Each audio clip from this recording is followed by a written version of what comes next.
In today's video, I'm going to be comparing the Affinity Studio with the whole Adobe suite, because as of yesterday, Affinity has just released a new app designed to be a 3-in-1. With their new version that they just released, the whole Affinity Studio, it is supposedly free forever. Now, neither Adobe nor Affinity knows who I am. I'm simply a branding designer who has used both programs in the past and wants to compare the two now, today, to give you my honest review of them both. Like I said, I tried Affinity before in the past. I tried Affinity Design back in 2021 with their version 1 when that whole program just cost $25 for one purchase of it. Now, the whole gig was that you buy it once and you get endless revisions for that version that you have. That was until they released version 2, when I personally stopped using Affinity. It was at that point that I decided to change from Affinity to Adobe, but not simply just because of the version 2 that was coming out. Actually, Adobe had a lot of the tools that I needed as a branding designer that Affinity just did not have yet.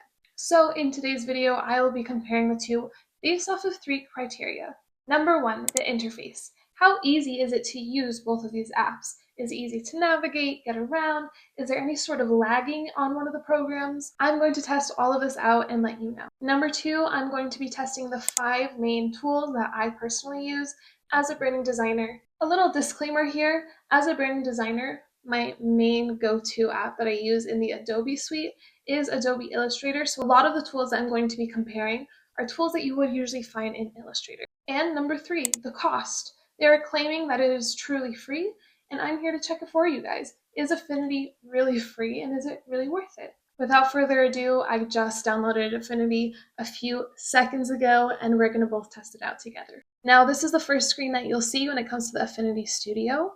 So far, pretty similar to a basic page that you would open up in Adobe.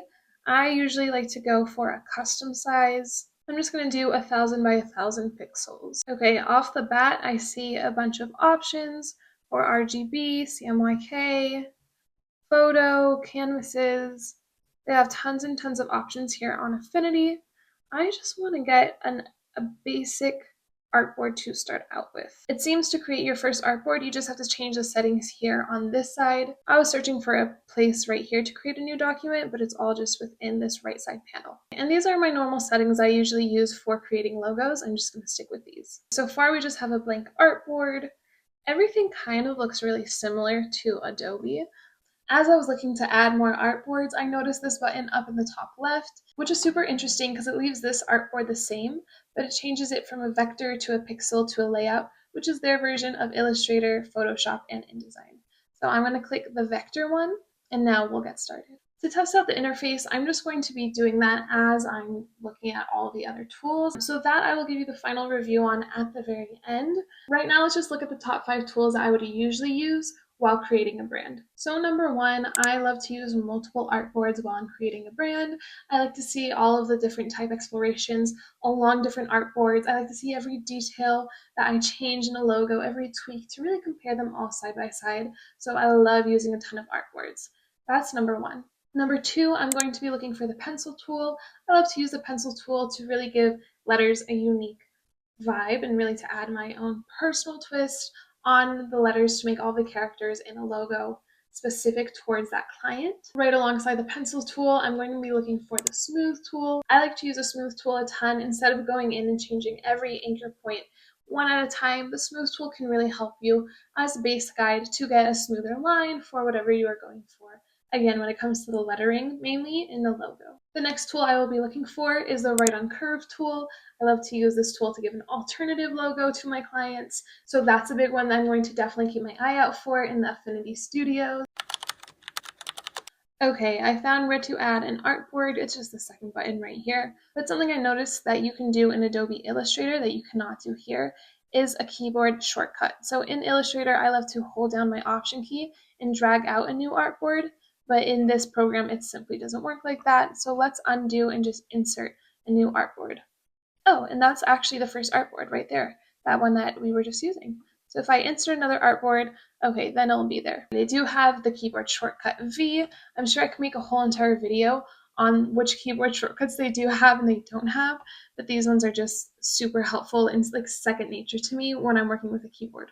Something that I love with their text is you can drag and choose the font as you're inserting the text. That is really nice. Let me know if you want me to make another video where I can make a logo both on Affinity Design and on Adobe and compare the two next to each other. Since this video is simply my review and me going over 5 of my specific design tools that I love to use, I'm just going to go ahead and pop in here with something totally random. I'm just going to write my name. Okay, I typed out my name, and now I'm going to go ahead and just simply convert this to curves.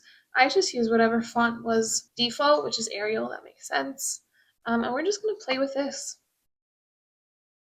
Convert to curves, and now I'm sure if I zoom in, that's interesting. I thought it would already be vectorized. Now, if someone in the comments below who is more familiar with Affinity than I am can tell me why it's in a vector and I converted it to curves, but yet you can still see every one of the pixels when you zoom in. That's something I find super interesting. Let's look back at our tool checklist and see if they have all of them. So they have the artboards. Let's test out how their pen tool is. Okay, this is interesting. Now, if I was in Adobe Illustrator, I would easily be able to select my letter, which again, they are already converted to curves, and I would be able to take the pencil tool and change this end however I would like it. Now here on this program, it's just showing me the path that I have made with the pencil, but it's not changing the actual letters or anything like that. So that would be a really tough one for me to live without. Okay, this I love, the knife tool. Someone tell me, do we have that in Illustrator and I just haven't been using it ever before? You can literally just chop anywhere you would like and it's going to split it up into 2 separate objects. I love that. The next tool is going to be the smooth tool. I'm going to use the search engine here to see if they have one. Okay, another point for interface. I'm not even seeing their search engine. Now, a lot of this, again, because it's my very first time using this program, I used Affinity Designer back in 2021, a really long time ago. Maybe I'm just not finding all of the things that they do have, but that's just the interface itself. Either it's going to be something I'm going to have to get used to, or it's just going to be a downside to this program. The next tool I wanted to check out is how easy it is to write on a curve. Now, in Illustrator, all you have to do is make a shape, which I love their options of shapes here. Oh, look at this swirl. That's fun. Okay, let's start with just a simple circle, and let's see if I can easily write on this shape. Okay, update. I have found where to search all of the tools. It was just right here, these 3 extra dots, and you can search up anything. So let's try looking up the smooth tool. We're just going to go back a second. And they don't have it. I wonder if they call it something else maybe. And the next tool that we were going to look up, oh my gosh, they do have a ton. Oh, they have all of the Photoshop tools here with all of the Illustrator tools. That is so interesting. So the next one I wanted to look up was type on path. Okay, which I'm also not seeing.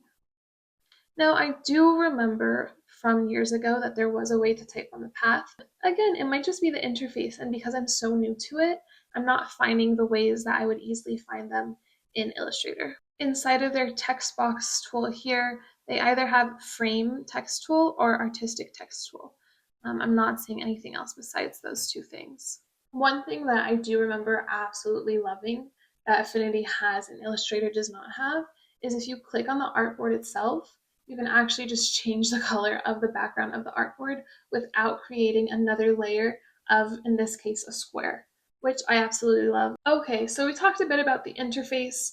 I think I have a lot to learn still with Affinity Designer. I still feel a lot more comfortable using Adobe than I do Affinity, but that might just be a learning curve on my end. We went over some of the main tools that I use. I couldn't find quite a few, but I will keep diving deeper into this and try to figure it out if they have their own versions of these tools. The last thing that we wanted to go over was the cost.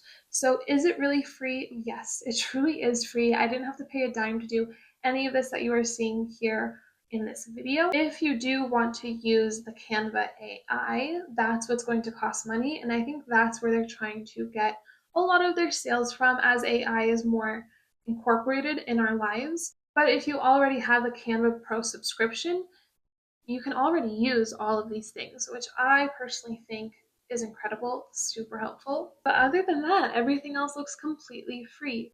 Now, those are my first real raw impressions. You guys saw me use Affinity for the first time here on camera, so there are quite a few things that I wasn't able to figure out. I think the idea of creating a logo both on Affinity and on Adobe is going to give me a lot more of an insight onto what it can do after, doing a little bit of Googling for these specific things. I think because this is free and it's powered by Canva and they're trying to bring professional designers on their end as well, I think this is really going to change the design industry a bunch. I know our industry has been changing so much in the past few years with AI, with Canva, with all these new things that keep coming out and keep changing and keep whatever. But I think this is going to be another big turning point for us. So I'm always trying to get ahead of the curve, trying to learn all of these new systems as much as I can. And that's why I love doing these videos. Now, this was my first time doing a video like this, so if you guys enjoyed or if you guys have any tips or anything, please leave them down below in the comments below.